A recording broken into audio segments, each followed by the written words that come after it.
Assalamualaikum warahmatullahi wabarakatuh. Alhamdulillah berjumpa kembali. Pagi ini saya ingin sedikit mengkomentari ya tentang apa yang masif ya, sudah sejak beberapa tahun terakhir sih, tentang moderasi beragama. Nah, cukup mengherankan ya bagaimana Muslim ya, yang kita itu ya sebagai Muslim yang sebenarnya kita sudah mempunyai pedoman yang jelas ya di dalam menghadapi kehidupan, di dalam menyikapi berbagai macam persoalan. Tapi kemudian justru kita menjadi orang-orang yang menyerukan moderasi beragama. Memang sih mereka mengatakan bukan agamanya itu ya. Tadi salah satunya kan saya ingat itu kalimat dari Menteri Agama sendiri yang dulu gitu ya, secara jelas mengatakan waktu itu moderasi beragama itu bukan agamanya yang dimoderasi, tetapi praktek beragamanya. Jadi praktek beragamanya itu yang dimoderasi gitu ya. Supaya apa? Mereka mengatakan supaya tidak jadi radikal, tidak jadi nanti mengarah pada terorisme, memaksakan kehendak, menghilangkan toleransi ya. Sehingga praktek-praktek beragama itu harus dimoderatkan begitulah. Nah, sehingga jelas, dan kalau kita lihat siapa yang dituju ini jelas, yang diseru demikian itu adalah Muslim ya, bukan pemeluk agama lain. Jadi justru memang lebih kepada gerakan untuk memoderatkan kaum muslimin. Dan itu mereka juga membuat istilah-istilah yang lain semacam ya, selain Islam moderat yang itu memang juga sudah diaruskan dari barat ya, dan itu rekomendasi dari Rand Corporation. Dan di Indonesia sendiri sempat muncul yang namanya Islam Nusantara, dan juga ada istilah juga secara internasional sebagai Islam Wasatiyah. Sebenarnya itu sama semuanya, entah Islam moderat, Islam Wasatiyah ataupun Islam Nusantara, intinya adalah sama. Jadi kalau tadi dikatakan itu bukan memoderasikan ajarannya, tapi kan secara fakta kita melihat ya, secara fakta ini kan pada implementasinya itu, ketika orang beragama itu kan yang dia lakukan adalah praktek gitu ya. Artinya ketika kalau memang kita bicara tentang ajaran agama itu memang sudah given atau sudah ditetapkan oleh Allah Ta'ala kan, sudah dari Allah, sudah jelas aturannya seperti ini. Nah, ketika kita sebagai seorang muslim, maka kita kan punya kewajiban untuk melaksanakan apa yang sudah ditetapkan dalam Al-Quran ataupun As-Sunnah itu. Jadi gimana itu ditetapkan, dan itu yang disebut sebagai praktek beragama kan begitu.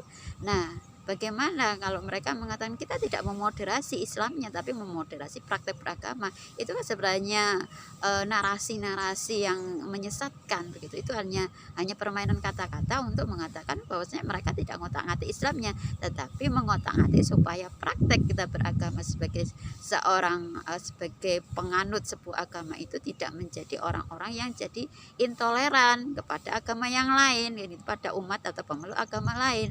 Nah, ini kan permainan kata-kata yang bisa menyesatkan bagi mereka yang tidak paham sebenarnya apa yang mereka maksudkan begitu.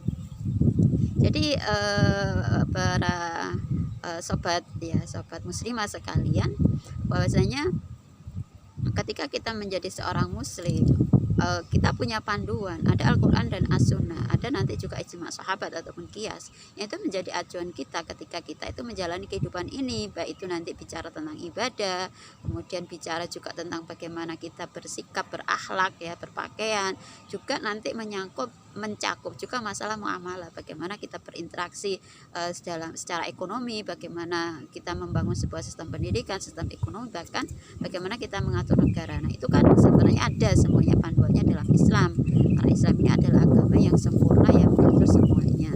Islam itu Islam dikatakan sebagai Islam itu adalah sebuah aturan yang syamil gitu ya, yang menyeluruh. Bahkan kita juga disuruh oleh Allah Ta'ala untuk udkhulu, masuklah kalian itu ke dalam Islam itu secara kafah. Ya ayyuhalladzina amanu udkhulu, ya ayyuhalladzina amanu udkhulu fisilmi kafah gitu ya. Jadi masuklah kalian itu ke dalam Islam secara kafah, sehingga tidak hanya mengambil sisi-sisi satu, mungkin agama beribadahnya pakai Islam, tetapi dalam cara-cara yang lain, dalam mengatur ekonomi, dalam mengatur pemerintahan, atau bahkan juga dalam cara berpakaian kita tidak mau diatur dengan Islam. Nah, itu sesuatu yang tidak tidak sesuai atau sesuatu yang tidak seharusnya dilakukan, karena Allah melarang kita berbuat seperti itu. Jadi tidak boleh mengambil sebagian dan membuang sebagian yang lain. Nah, kalau kita kembali kepada moderasi tadi, yang diserukan hari ini dengan moderasi itu adalah mengambil Islam itu pada porsi-porsi yang sifatnya hanyalah sifatnya ritual saja.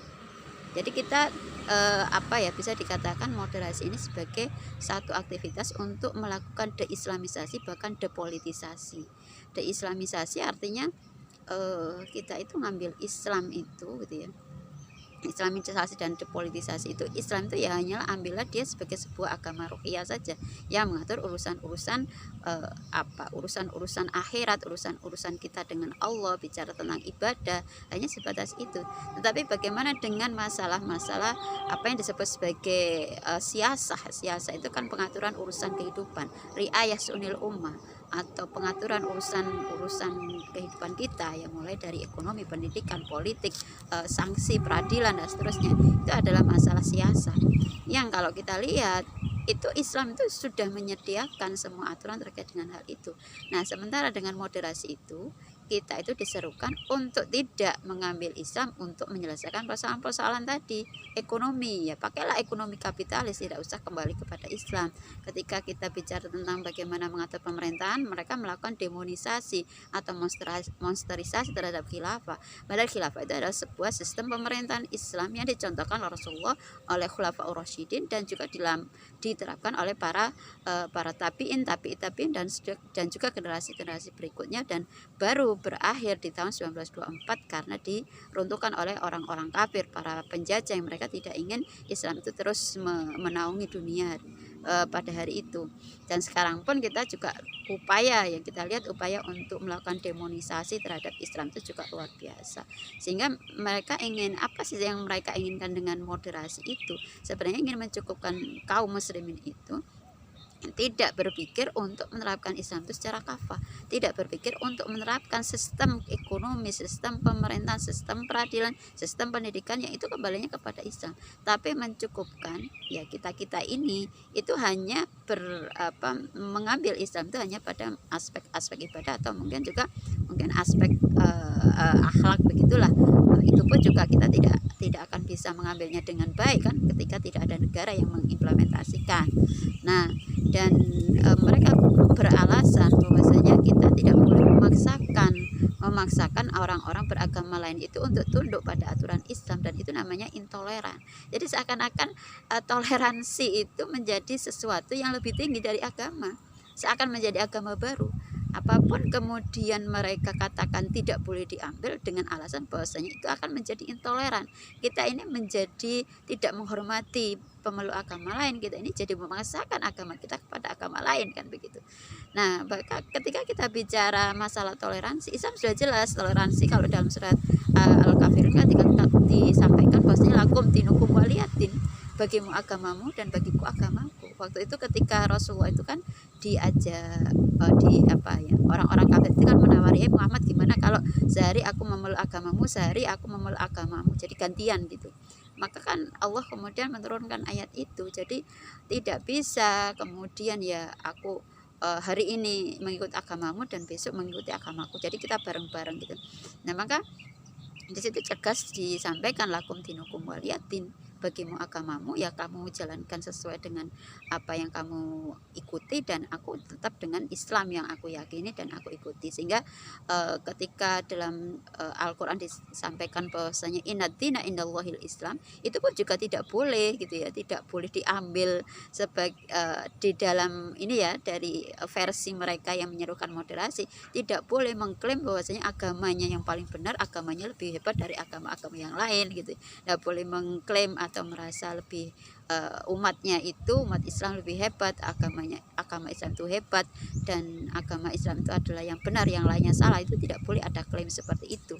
Padahal jelas kan di dalam ayat tadi disampaikan innad dina indallahil Islam. Bahkan di dalam ayat yang lain dikatakan wa may yabtaghi ghairal islam dinan fala yuqbala minhu. Barang siapa yang ibtaghu mencari selain Islam, ghairul Islam itu sebagai agama, maka layu kebala, maka tidak diterima agama itu darinya gitu. Sehingga kan jelas gitu, kita tidak bisa, sehingga jelas sekali bahwasanya yang dalam yang diterima oleh Allah itu hanyalah agama Islam, bukan agama yang lain. Nah, sehingga sinkretisme yang hari ini coba untuk dicangkokkan atau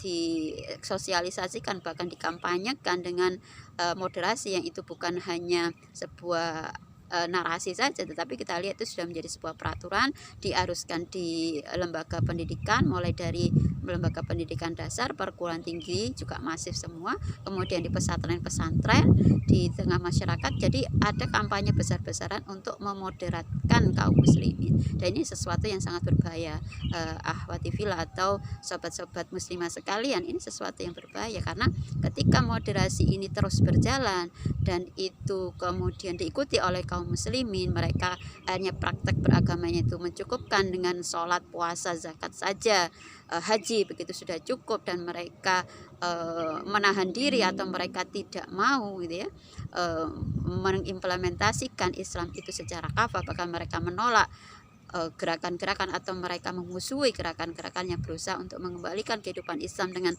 tegaknya khilafah, dan mereka bahkan menjadi penentang khilafah, maka ya naudzubillah, bisa jadi Allah akan menurunkan laknat kepada kita, karena kita sudah mencoba untuk menghilangkan sebagian besar dari ajaran Islam. Karena kalau kita bicara tentang syariat itu justru sebagian besarnya, bisa dikatakan sekitar 90%-nya itu adalah aturan-aturan muamalah, aturan-aturan terkait dengan masalah pengaturan masyarakat, kehidupan kita, penyelesaian problem solving untuk berbagai macam persoalan, bukan hanya masalah ibadah ataupun akhlak saja.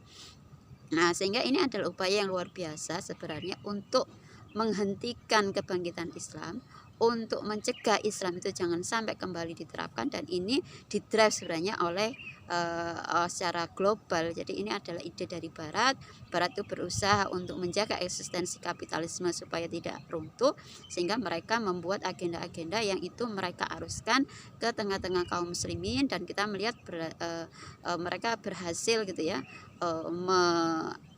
menjadikan ya para penguasa di negeri-negeri kaum muslim itu menjadi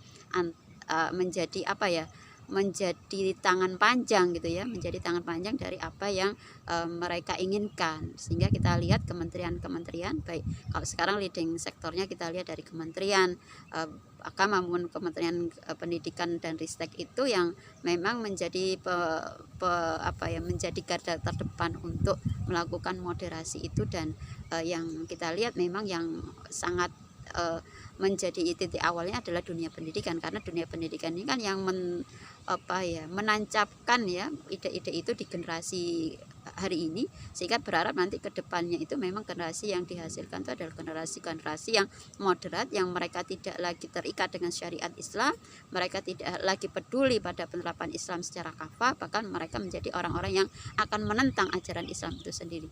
Naudzubillah min dzalik. Maka saya mengajak para sobat muslimah sekalian, mari kita bersama-sama untuk ya mencari tahu, mendetili, mencari lebih detail lagi sebenarnya moderasi itu seperti apa, dan bagaimana sebenarnya langkah-langkah dan strategi-strategi yang mereka lakukan. Dan mari bersama-sama kita kaji Islam itu secara kafah, sehingga kita memang punya patokan, kita punya ukuran mana sebenarnya itu yang justru menjauhkan kita dari Islam, dan mana yang justru akan menguatkan ketaatan kita, dan mana-mana yang nanti akan berbahaya bagi akidah dan juga bagi implementasi kita dalam kehidupan, yang kita tahu bahwasanya pada satu hari kita jelas akan mati, dan Allah juga nanti akan menghisap apa saja yang sudah kita lakukan di dunia ini.